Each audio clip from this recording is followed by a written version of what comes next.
Hi friends, அனைவருக்கும் வணக்கம். வாங்க சூப்பரான வீடியோ பார்க்கலாம். நம்மளோட நோன்பு தீபாவளி எடுக்கிறோம் இல்லைங்களா, அதோட பழக்க வழக்கங்களை நம்ம தெரிஞ்சுக்கலாம். வாங்க, ஒவ்வொருத்தரும் தெரிஞ்சுக்கணும்.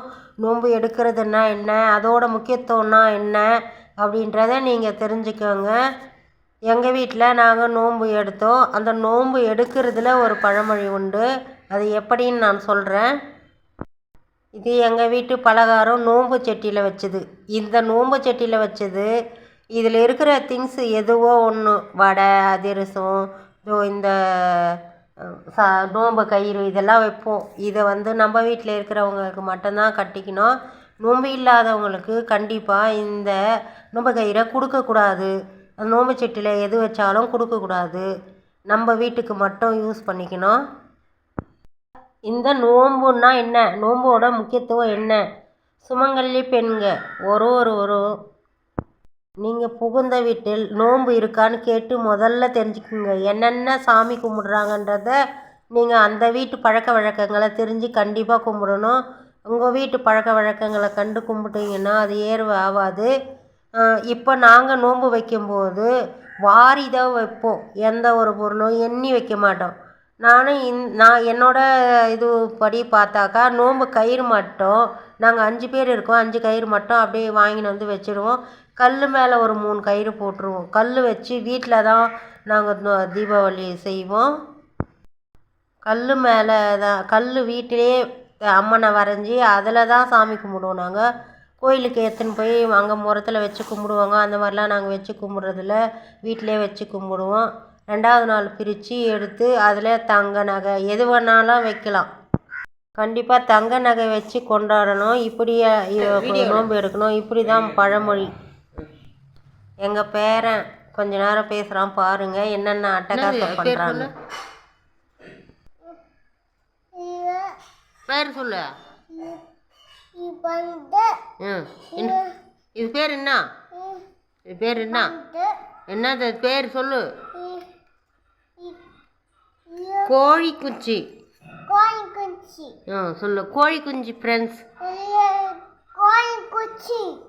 ஃப்ரெண்ட்ஸ் அவனுக்கு இஷ்டமாக இருந்தால் தான் பேசுவான், எல்லாம் பேச மாட்டான். அவன் ஓடிட்டான். நோன்பு எடுக்கிறதுல 2 விதம். ஒன்று ராசினா கை எண்ணாமல் எடுத்து வைக்கிறது.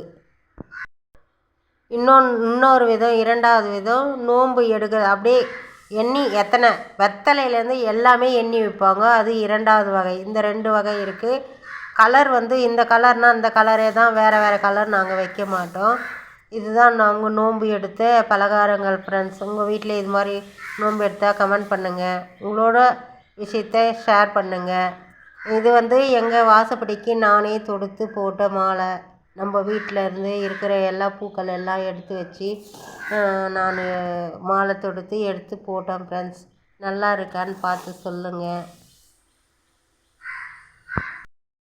இன்னொரு விஷயம் என்னென்னா, நீங்கள் நோன்பு எடுத்து இந்த கயிறு கட்டுற வரைக்கும், நீங்கள் கட்டின பிறகு தான் நான்வெஜ்ஜே சாப்பிட்ணும். நீங்கள் 1 hour கூட கட்டி எடுத்து வச்சுடுங்க. அப்புறம் கூட நீங்கள் நான்வெஜ்ஜு சாப்பிடுங்க. அந்த கவிச்சி வச்சுக்கிட்டு நம்ம சாப்பிடக்கூடாது. இது எங்கள் வீட்டு என்ட்ரன்ஸ் வாசப்படி. இதுக்கும் அந்த மாலையை தொடுத்து நம்ம பூ தான் கொஞ்சம் தான் இருந்தது. அதுக்கடுத்து நான் வேறு பூவாக அதாவது சாமந்தி பூ எடுத்து அதை இதோடு தொடுத்து போட்டு வச்சேன். இந்த மணி பிளான்ட்டு உடஞ்சி போச்சு. அந்த தொட்டி உடைச்சிட்டு இருக்காங்க. வீட்லேயும் பாருங்கள், இது போல் நல்லா அழகாக தொடுத்து போட்டுருக்கேன் மாலை. நம்ம செடி பூக்கள், அது ரோஸ் நம்மளோடது. சாமந்தி பூ மட்டும் கொஞ்சமாக வெளியில் வாங்கினது கொஞ்சம். இது இன்னும் அழகாக எங்கள் வீட்டுக்கு பூஜை ரூம் வாசப்படி. இது பூஜை ரூம் ஃபுல்லாக காட்ட மாட்டேன் ஃப்ரெண்ட்ஸ்.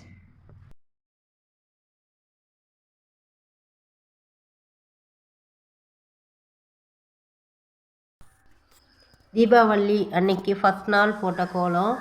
இது என்னோடய கோலம் இல்லை, எங்கள் மருமக போட்ட கோலம். நல்லா இருக்கான்னு பாருங்கள். அவங்களும் கோலம் நல்லா அழகாக போடுவாங்க, செம்மையாக இருக்கும். இது சிம்பிள் கோலம்னு நினச்சிக்கலாம். இன்னும் நிறைய கிராண்டாக போடுவாங்க. டைம் கிடைக்கல, இருந்தாலும் க்யூட்டாக இருக்குது. ரொம்ப ரொம்ப அழகாக இருக்குது. எனக்கு ரொம்ப பிடிச்சிருக்கு. இந்த கலர் கொடுத்ததெல்லாம் ரொம்ப நல்லா இருக்குது ஃப்ரெண்ட்ஸ். எனக்கு ரொம்ப பிடிச்சிது. அதனால இதை எடுத்து வீடியோ போடலாம் சொல்லிட்டு போட்டுட்டேன். ஷார்ட்ஸில் போட்டிருக்கேன் பாருங்கள், சாங் போட்டு.